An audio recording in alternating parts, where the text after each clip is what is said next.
Здраво, драги мои, еве ме со нов лайф и како што оваа недела го покривам полето на тема доследност или недоследност или прокастинација, сакам денеска да ви се јавам со овај лайф за можеби да допрам до една личност таму која во овој момент ќе одлучи и ќе биде мотивирана и ќе најде, ќе ги земе овие алатки што ќе ги споделам во раце, да може да си помогне и да престане да одложува, да биде доследна на себе, со што ќе си помогне сама себе, да верува во себе и да бидат завршени работите, што ќе ја даде една сатисфакција и нормално подобар квалитет во животот.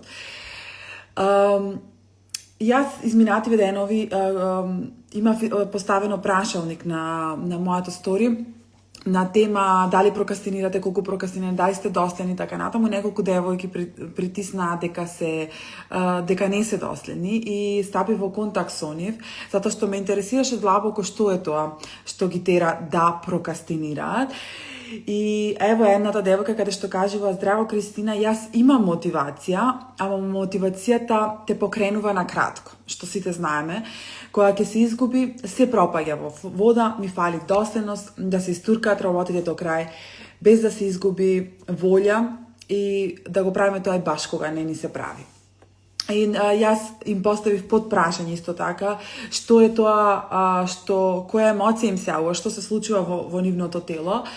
И едната девојка не знаеше да ми објасни што е тоа, ми кажуваше дека тоа е притисок, чувствува голем стрес, а кај другата девојка таа беше посвесна, односно повеќе ја имаше разгледано темата доследност и ми кажа дека прокастинира скоро за се во животот и дека скоро ништо не завршува до крај и едноставно постојано ги турка работите, али не се завршуваат до крај и смета дека тоа и потекнува од нејзиното детство и дека мајката била таква и така натаму.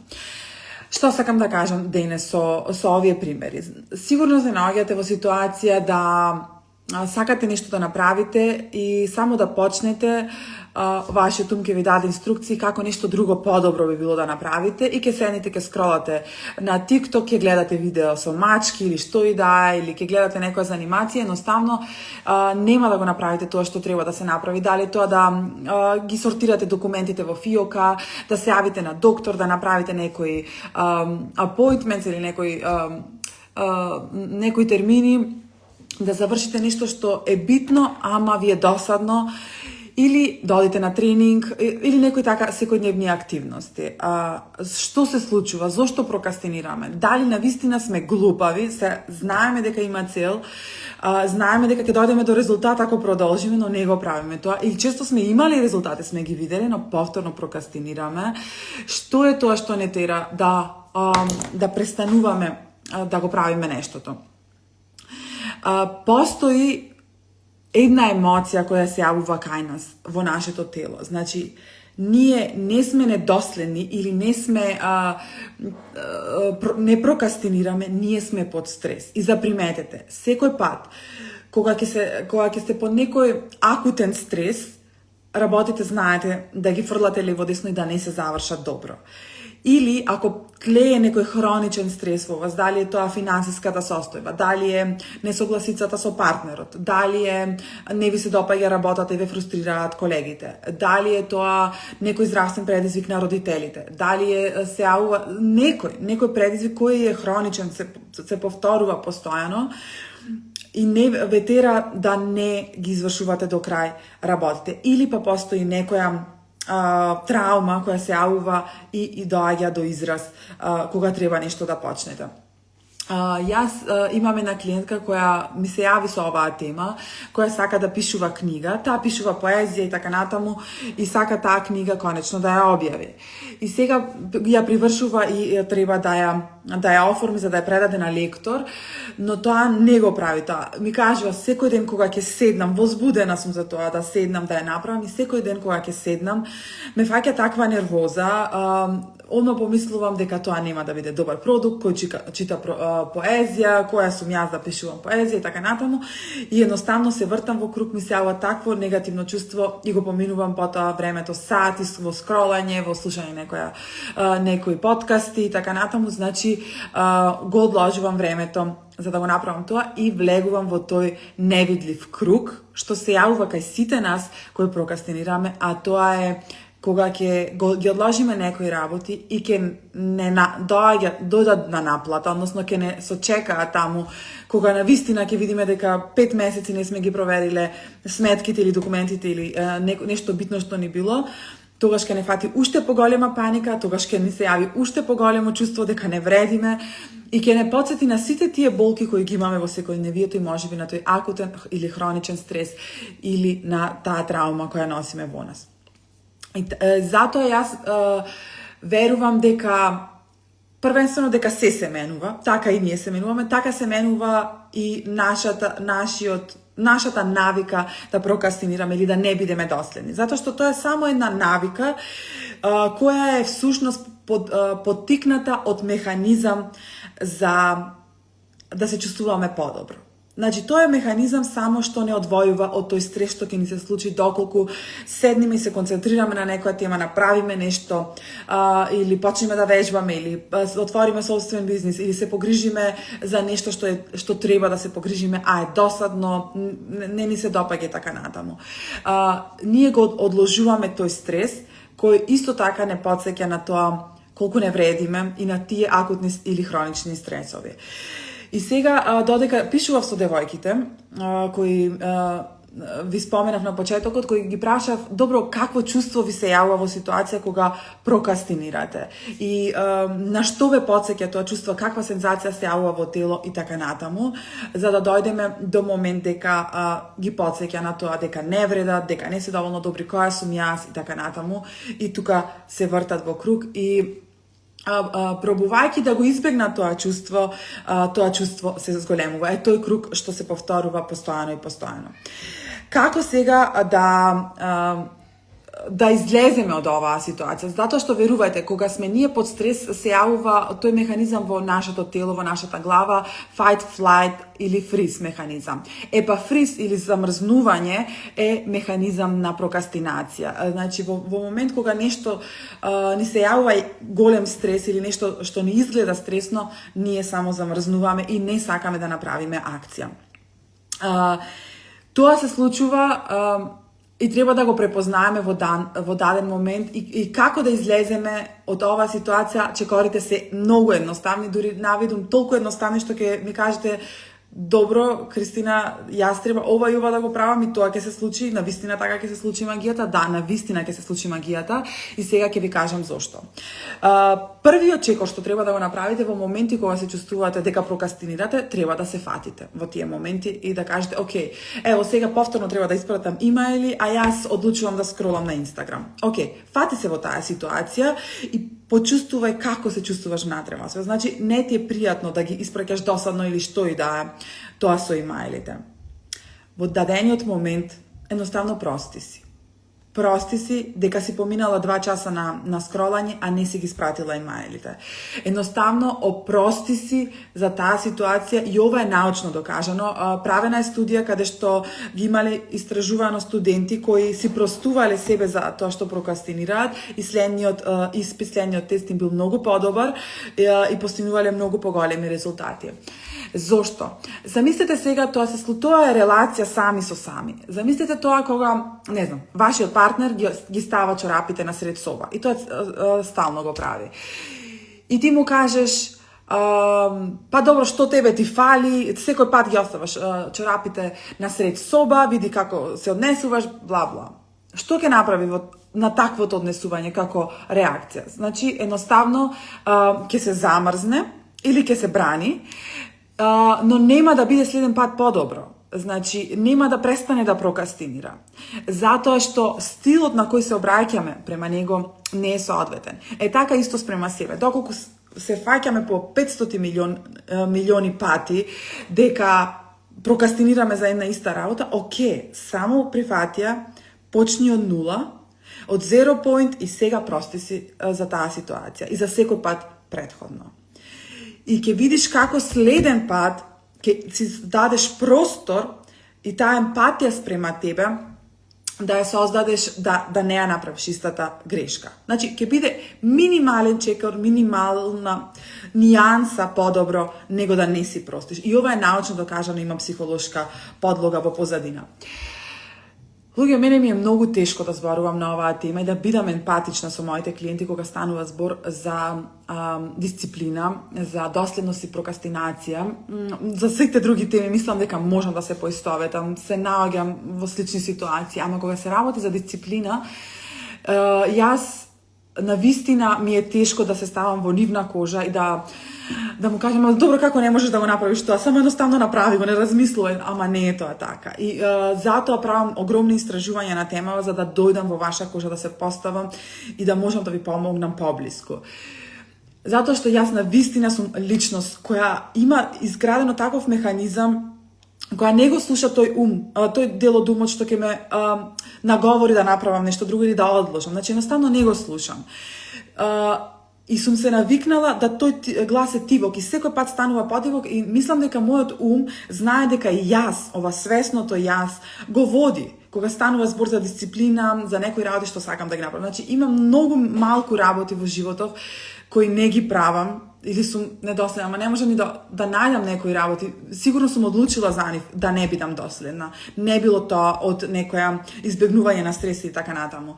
И сега пробувам да влезам во кожа, затоа правам истражување, затоа ве прашувам вас и ви поставувам прашања да ми кажете и можете слободно и во оваа порака да ми поставите, да ми кажете, да ми споделите приказна или во ДМ кога, како, зошто прокастинирате, како се чувствувате, кои сензации се јавуваат во тело, за да можам да имам месо, содржина да ви помогнам на подобар начин. Значи, првото нешто што го правиме, се фаќаме во ситуацијата дека прокастинираме, го чувствуваме тоа во нас, знаеме, ево пак, и си простуваме. Вториот начин, препознаваме зашто и во кои ситуации. Значи, во кои ситуации јас прокастинирам и која е позадината. Значи, што ме лути.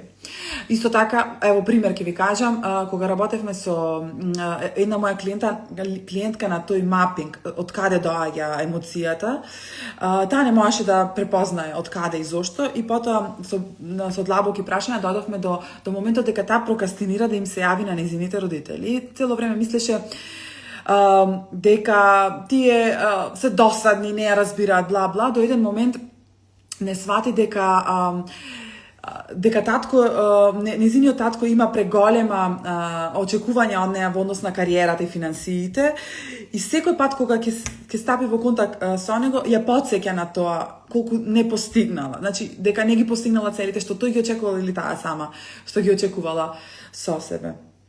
Ти си душа од човек, ти благодарам многу. Значи, кога го освести тој момент, веќе тогаш прокастинацијата, недоследноста стана полигон за работа на себе. Не веќе, пак ќе прокастинирам следен пат. Не, сега си простив и гледам зошто се уште го проекцирам тоа, зошто сум се уште врзана, татко ме врзува со мене на мисла не сум доволно добра во однос на кариера или на финанси. И како можам тука да се одвојам? И кога го работевме тоа одвојување телесно, таа во еден момент свати почувствува толку благодарност, но во исто време потреба веднаш да му се јави на татко и почувствува тага за сите тие периоди зошто не му се јавувала, емпатија спрема него. Јас ставивме во негова позиција, така натаму сите улоги што ги играме, динамики во нашата терапевска работа, и од тој момент беше ослободување. И така и за било која ситуација, дали се работи за имејли, дали се работи за јавување негде, дали одење негде, правење нешто, што и да е, осетија емоцијата. И пробај да не бегај од неа, пробај да навлезеш во неа и свати зошто, која е позадината на одложувањето. И Ако јас секогаш одложувам, не одложуваш секогаш. Ти си одлучила така да биде и да бегаш од проблемите, да бегаш од таа негативна емоција, а тоа може да се промени. Се менува и верувај ми, многу е полесно отколку што мислиш. И во момент, како трет чекор што го правиме, кога ќе си простиме, кога ќе го препознаеме, кога и што е позадината, третиот чекор, јас обожавам да ја споделам оваа метода, не е моја, таа од Мел Робинс, која кажува 5 секунди, значи не размислуваме. Ако, например, треба да извежбам, едноставно влегувам во вежбањето и кога ти веќе ќе направиш неколку чекори, значи, ево, ако треба сега да си задала задача да ќе станеш, ќе се измиеш лице, заби, што и да е, и веднаш ќе почнеш да вежбаш. Во тој процес, пред да дојдат тие мисли, само дефокусирај се. Почни да размислуваш, биди во сегашен момент, почни на нешто друго да размислуваш. Додека не го ставиш мате или што и да уклучиш програмата да вежбаш, едноставно тргни ги од таму мислите. Додека почнеш да вежбаш и кога ќе почнеш да вежбаш, веќе нема назад. Нема да се откажеш, веќе си се облекла, си се средила, нема да се откажеш и ќе бидиш благодарна. Еднаш, 2 пати, 3 пати и тоа ќе ти стане навика. Вежбање, праќање имејли, јавување на драга личност, што и да е, започнување бизнис, што и да е. Само почни. Само почни и мотивацијата доаѓа од после. Ова се тие 3 чекори што мислам дека феноменално би ви служеле и земете прокрастинацијата, доследноста, односно недоследноста, како причина да бидете подобра личност, да се засакате себе си, да ги отстраните тие пукнатини на вашето целосно, што дзиркаат од внатре, што е тоа внатре, што застанало, што ве боли, што е тоа што тој слон во соба што го викаат, што го заобикалувате цело време, не сакате да се соочите со него. Значи, што е тоа? Пробајте го ова. Друга страна, сакав на сите вас да ви се заблагодарам, сите вие што сте во групата Свесно дружење. Сега не има 130 и неколку девојки, веќе од понеделникот го почнавме тој предизвик за градење на тој оптимизам. Такви пораки, такви благодарности, такви приказни кои ме допреа толку длабоко, не сум слушнала одамна. Некои ми ги праќате и во лична порака, ви препорачам да се охрабрите да ги праќате во самата група. Место каде што едноставно цветаме, место каде што гледаме дека колку сме различни, а колку сме сите исти, каде што гледаш дека не си сама, дека во ова време каде што се оттуѓуваме едни од други, каде што одиме на тој индивидуализам, каде што се можам јас сама, ни фали тоа чувство на заедница, ни фали тоа чувство на конекција и мислам дека е феноменален простор, платформа каде што можеме да растеме. Сосема е бесплатно, можете да ми се придружите. На линкот во описот имате WhatsApp група Свесно дружење, влезете внатре, има подгрупа Свесно дружење, announcement и подгрупа Свесно дружење, во неа можете да влезете. Едноставно, растеме таму. Некои ми кажуваат дека не може да влезат, некои ми кажуваат дека нешто има потешкоти. Ако имате такво нешто, само слободно пратете ми директна порака и ќе ве внесам во групата преку посебен линк. Се надевам дека ова ви беше корисно и споделете го овај лайв, ќе го постирам, ќе го ставам и на мојот YouTube канал и на подкаст, затоа што верувам дека постојат многу луѓе таму што прокрастинираат, што го одложуваат животот од нивните соништа. Го прават тоа не затоа што се глупави, не затоа што не знаат дека ќе им донесе резултати, него затоа што таа сила од внатре, таа емоција е многу посилна. Исто така на мојот YouTube канал Кристина Десковски можете да ја видите медитацијата од вчера, што ја снимав 5-минутна медитација во момент кога прокрастинирате. Само едноставно слушнете ја и таа ќе ве мотивира да направите тоа што треба да го направите и исто така имам подкаст епизода на оваа тема доследност. Можете да ја слушате или да започнете подлабока трансформација со хипнозата. Исто така ви препорачам. Има многу можности за што и да, или ако не знаете за што се одлучите, само јавете ми се и ќе најдеме право решение. Се надевам дека уживавте, мене ми беше преубаво, ова беше една од оние теми кои јас сакам да ја пренесам, на која сакам да помогнам. па се надевам и вие го имавте истото чувство. Се гледаме во некој друг лайв. Поздрав!